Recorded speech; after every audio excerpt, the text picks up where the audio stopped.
La France n'est qu'un pays de taille moyenne, hein, ça c'est la réalité. Mais elle est beaucoup plus influente, je pense, hein, dans le monde, politiquement parlant, culturellement parlant et même économiquement parlant. Et les produits de luxe français, alors, sont les plus connus en Chine, et cette catégorie maintient toujours sa part de marché et son poids pèse de plus en plus, hein, dans cet immense marché émergent, avec une classe sociale moyenne croissante, hein.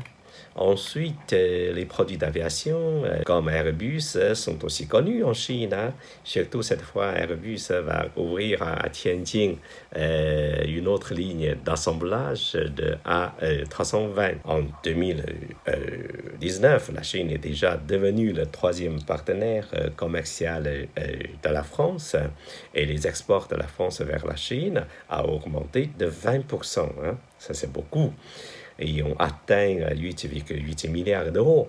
Cette fois, grâce à la visite du président français, hein, on a signé le contrat de l'achat de 160 Airbus, hein, avec un montant de 20 milliards d'euros.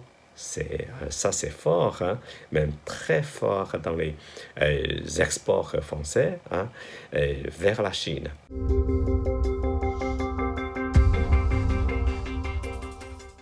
Les contrats sont importants, mais il y a des choses plus importantes, hein, que les contrats.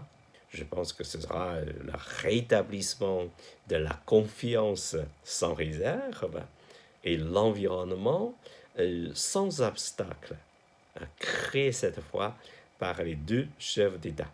Et ce genre d'influence, hein, sera la multiplication de 3 fois ou 6 fois, ou même 9 fois ou plus dans les transactions commerciales sino-françaises, hein. Je pense que la France et la Chine ont, au fond, donné un bon exemple au reste du monde, l'importance des principes de la multipolarité, l'impartialité et de la complémentarité et surtout de la réciprocité, hein, dans les domaines économiques et commerciaux. On n'est pas contre les Américains, mais avec les Français, nous pourrons remettre en bonne voie la voie déroutante, hein, américaine dans nombre de domaines économiques et commerciaux.